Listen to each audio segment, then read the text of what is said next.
Hey guys, welcome back. It is Vas with another video, and I'm really excited for this one, guys.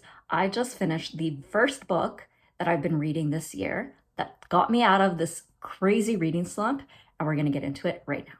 So like I said, I was in a reading slump, but this baby right here, oh, chef's kiss, honestly. King of Sloth by Ana Huang, the fourth book in the Kings of Sin series.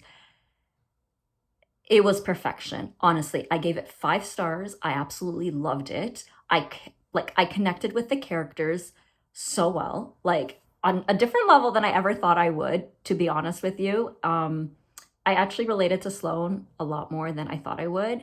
And yeah, it was just amazing. So let's get into it. Just like a quick synopsis of King of Sloth. It is following Xavier and Sloane's story. So Sloane is she's a publicist. Okay, she started her own PR firm after a falling out with her family.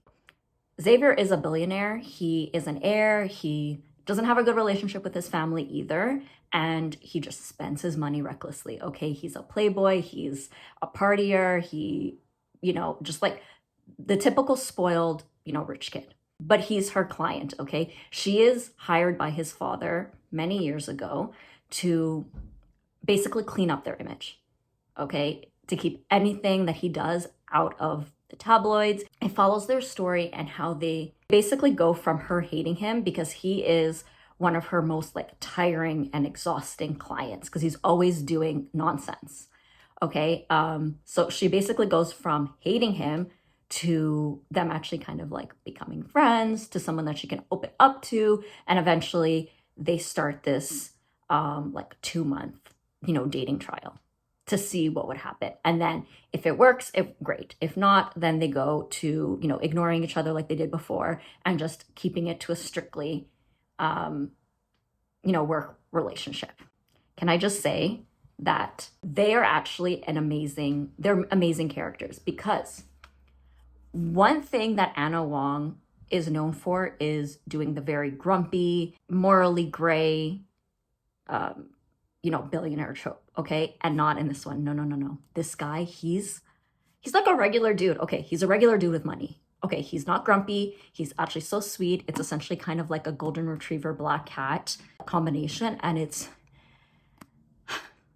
it worked so well. Honestly, it worked so well. In the first I don't know, 60 pages or something, I was already hooked, and I will insert footage of that here. Okay, we are on day 2 of reading King of Sloth, okay? I received it yesterday, started yesterday. Okay, so we got some early predictions and some early thoughts about King of Sloth. First off, I just want to say that I think this is going to be my favorite one of the series. Now, that's actually very difficult for me to admit because I actually did love King of Wrath, the very first book of the Kings of Sin series. And, King of Greed also has a special spot in my heart, but I'm only 7 chapters in, 64 pages in, and I already feel like King of Sloth is going to be my favorite book yet. I even said it to myself before I even opened it. And I think the reason why this one's going to be one of my favorite is because Sloane is such a tough character to be around. Like, she just kind of described as, lacking in emotion and very just gets things done. And he's kind of like a golden retriever. He is very careless, carefree. And I do like that mix of when the guy is kind of playful and he's able to bring out a more relaxed version and a more feminine version of the woman. Whereas, all of the other books are kind of more the opposite, where the girl is the one that is able to get the guy to come around. So I like that it is kind of flipped here, and that, he's trying to get her to, grow. I think that's the best way to say it, is to grow. Okay. This book, honestly, my first and raw reactions to the first 64 pages are that I already love the characters. I mean, I've loved them before, but there's something about them in their own story that is just chef's kiss. I've laughed already laughed out loud. Okay. I've already teared up. That doesn't happen quite often. I've already teared up. I've already laughed. I've already seen his jealous side. Now, if you guys know me, you know I love a good, jealousy arc. He's already fallen first. We've already heard that he has no idea when that shift has happened, but it has. And he can't stop thinking about it. And I, I cannot wait for the rest of this book. I'm at the point in the novel where they are on a vacation and they're in Spain. That's all I'm going to say for now. Okay. And just, yeah. When I tell you how excited I was for this book to come, it's like the first of my pre-orders that arrived. So you can imagine like my excitement when I, came home and I found this like on my doorstep, and I actually have footage of, that. So, oh my goodness, guys. Okay. Today is such a beautiful day. It rained last night and the birds are out. They're chirping. Literally, I took a walk in the neighborhood and all of the neighborhood flowers and bushes and trees, oh, they're in blooming. And you know what? You know why I say that? I say that because I just got a book. I just got a pre-ordered book that came early, and you know what? It was literally on my front steps when I just walked in the house like 2 seconds ago. And you know what? We're super excited about this. So, like, oh my God. Okay, this one is actually ripping pretty nicely. So.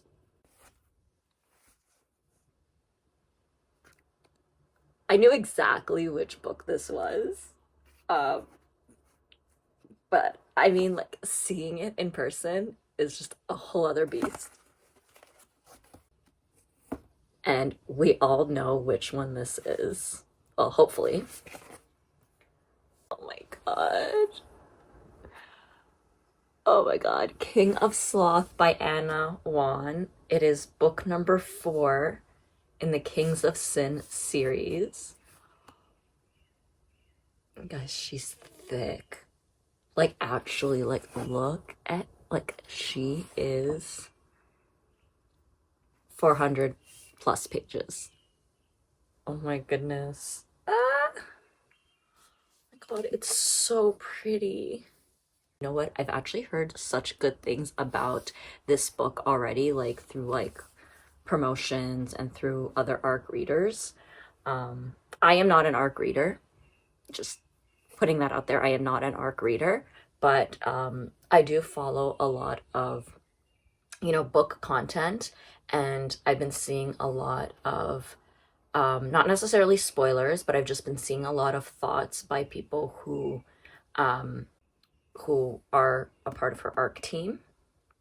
And what I love about her is that she reposted, Ana Huang is the one who reposted the reactions from all the other, readers. So I know that they were spoiler free, which, was amazing. But I just know that I have a feeling that King of Sloth, which is going to be Xavier and Sloane's book, I honestly believe that this is going to be one of my favorites. I don't know. There was just something about the way that her character was portrayed in the first few books. And this is kind of like an enemies to lovers. I know that Sloane is Xavier's publicist and that he is her client and he drives her crazy. Okay, that is all I know, especially just from like what I've heard through the grapevine and what I've seen throughout the other books. Now, I've also been really trying to keep away from social media and anything related to King of Sloth because I didn't want to see any spoilers and I didn't want to see any teasers. Usually I'm all for the teasers, but when we get this close to the date of me actually receiving the book, I'm not for it. Okay? I just want to be completely immersed in the book when it gets here. Oh my God. So, I was not planning to read this today. I thought it was going to come tomorrow, but you know what? It doesn't hurt to start it today. So, that's probably what I'll do, and yeah, I'm just super excited. And yeah, like, I just honestly, I can't. See, this is the type of excitement I was talking about. Like, in one of my videos, I talked about how like these pre-orders really make me excited. And this is what I'm talking about. Sorry, I'm yelling, but I'm just like so happy that they come. And this is what gets me out of a reading slump, is like being excited to read these books. Like when you add so many books to your TBR and you can never get a chance to really read them, and you don't even know what's on your TBR. Like I see all these titles and I'm like, add, add, add, but I don't know what they're about. I don't even know if it's even my style. Like I see a quote and I'm like, oh, I like this. I don't even know if it's something that I would even be interested in. But the Kings of Sin series is a series that I've been following, and I'm thoroughly happy and I thoroughly enjoy them, that I'm like, I get so excited to read it. And now it came, like I said, and like this is the type of joy and excitement that I get from seeing these books, and makes me want to pick it up and actually read. And that's why I'm really trying to be intentional with my reading this year, because I want every book that I read or every book that comes to the house to elicit the type of excitement that I just have displayed here that I got from this one piece of work. So let's get into it. Balance. Let me talk about balance first. The timeline was impeccable. Ana Huang does this thing with her books where sometimes she does like timelines where she flash forwards, and sometimes they're hard to keep up with. No, it was the perfect amount of timeline. It made so much sense. Their story worked. Like the amount of time that they spent together versus not together, like at the beginning of the book versus when all the decisions are being made, it was literally the perfect amount of timing. Like the timing was just amazing, okay? Spice. Let's talk about the spice. I think there was like 3, maybe 4 chapters, but it was honestly so well written. And when I tell you that we didn't get until around halfway through where things really started picking up in the bedroom. And when I tell you I love spice just as much as the rest of us, this was perfectly done. It was not too much, it was not too little. It was literally the perfect amount, and it was refreshing. Okay? It literally was refreshing to read a book where the plot was so well written and the tension was so well written that you were like, is she going to give in? Is he going to give in? Is this going to happen? Is it too early? Is it too late? And you're reading and you're like, oh, I did not expect it to happen at this time. That's what Ana Huang did with this book, okay? Like again, chef's kiss. You get to a certain point in the book where you're like, there's all of these things that need to be taken care of. Are we going to have enough time? And we absolutely did. It was done so well, so beautifully, and so I think meticulous that it worked. Okay. And I really do like the way things wrapped up. It was appropriate. It wasn't like, oh, these characters have been mean and rude throughout the entire, series. And then by the end, all is forgiven. And it was not like that. It was very realistic, okay? And as funny as it is, because you're reading like a romance novel, I would say this one was probably more realistic because these things do happen in real life, okay? You're not gonna get the ultimate happy ending with all characters or all people that are in your life, okay? But you're gonna come to a point where you're really content and you've healed from everything, and you're just gonna be like, you know what, this is what life is, and I'm happy, and we can now move forward and not have to worry about any of that. And that's what she did with this book. Xavier's family, Sloane's family, trash. I'm just gonna say it right now, utter trash, okay? But I think we get, how do you say it? I think we get enough justice about them that you're like, you're trash. Bad things happen to you now. I don't know why I just did it like that, but that's the only way that I could think to describe it as, karma. Karma's up, and it'll get you every time.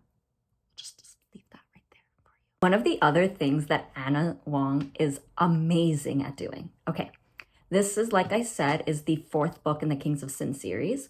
So there is definitely a world that she has created, okay? It is a universe. And it essentially started with the Twisted series universe. And that had 4 books.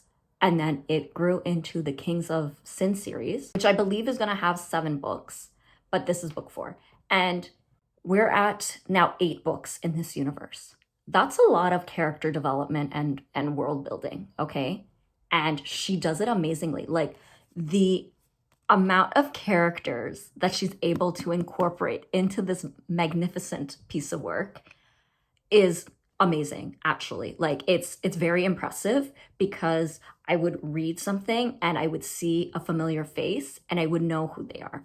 And I would know why they're needed in this book, okay? She does an absolute amazing job at this. And I think that's one of the reasons why I really do like this book, is because she's able to incorporate, our favorite characters and give them cameos and really have them involved in this world. The fact that she's able to bring all of them together for a single purpose, and how everyone's world kind of collides, is astonishing, okay? The character development, the character building, the universe building.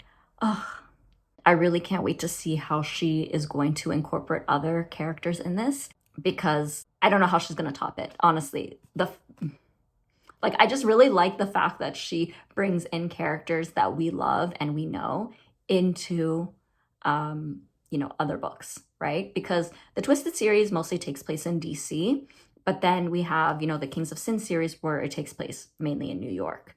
So it's fun to see how they incorporate it, okay? Let's talk about character development here a little bit, okay?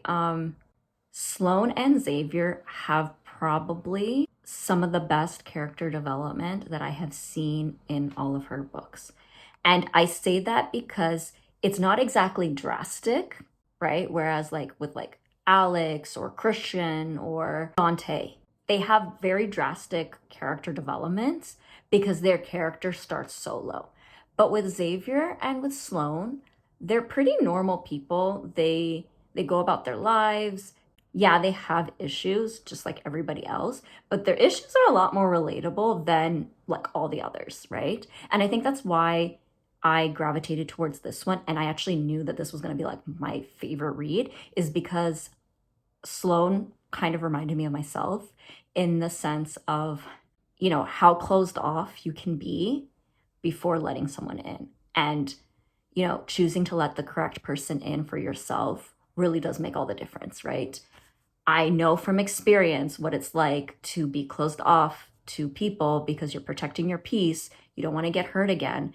But then when you finally, let go and, take that leap of faith and, give that person a shot, it's magical.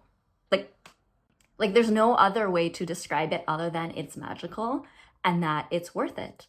That's basically Sloane's development there, where she learns to trust people again, and she, works with her feelings and being able to express them and to show them, while simultaneously healing from the betrayal and estrangement that she has from her family. Now, Xavier, his trauma and his character development is a little bit more, how should I say it? I don't want to say extreme, but I think crazy life events happen to him, and his experiences are obviously what's going to actually, no, what am I saying? He's had a crazy experience in life, okay? I was about to say it's something a little bit more related. No, his actual, his backstory and the reason why he is the way he is actually not very relatable at all. He's had some very unique experiences that have happened to him that hopefully I will never have to experience in life. But despite all of that, he really does go through life kind of happy. But, at the same time, we're just going through the motions. What are you supposed to do when you are a rich kid who has all the money he wants in the world, doesn't have to do anything for it? He's gonna do the typical rich, spoiled heir, buy whatever you want, drink whatever you want, do drugs, fly out wherever, who cares? Book out an entire hotel because I want privacy, all because I'm a billionaire and I can do it. He does a lot of that type of stuff, but you know, his character development, because there's a clause in here, and I'm not going to go through it because I want you guys to know it, but like I don't want to spoil it because it's a major like plot point for the book. But you know, we get to a point where Xavier basically has to decide what he's going to do with his life. I'm just going to leave that right there. And the character development that occurs with that is appropriate, is the word. It is very much appropriate. Okay. We take things in little steps, and it is the most relatable thing ever. Okay, I'm gonna stop talking about that. So I gave this 5 out of 5 stars. It was honestly perfection. I cannot stress it enough. If there's anything that you take away from this video, is please give King of Sloth a chance. I don't think you would be disappointed with it. Even if it's read as a standalone, I think you will appreciate it. And this is probably one of her more like tame and more palatable books. Now that is just my little, you know, excitement and review and very honest opinion of King of Sloth. I did finish it last night, so everything is fresh in my mind. I did also take quite a few days to read this book because I was in a reading slump. I didn't want to like overwhelm myself by trying to read it quickly. And two, because I had set this goal for myself that I wanted to be a little bit more intentional with the books that I'm reading and not, you know, speed through them like I used to. I really did take my time to enjoy this and let it set and, you know, really fall in love with the characters and the story. And it did not disappoint, like I keep saying. And it was worth the wait. And it was worth, you know, spending a week to read it, especially with how excited I was for it to show up. I didn't want to just, you know, breeze through it in 2 days like I normally would, and then be very jumbled in my thoughts, right? It would have been a very honest and raw reaction to it.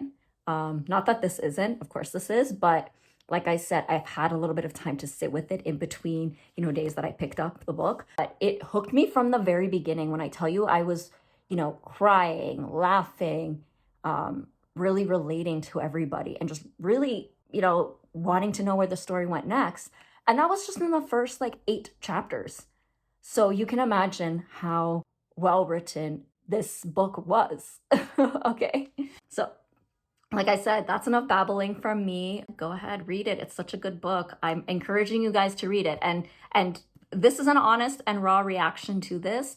All I have to say is please go and support Ana Huang, okay? Read her book. It's amazing. It's also on Kindle Unlimited, so you can definitely do that without having to purchase the physical book. It was just an amazing book, and I'm really happy and thankful and grateful that I was able to consume her, you know, her work and feel so passionately about it, okay? And so that's the end of this video, and I'll see you back next time with a new video. Bye.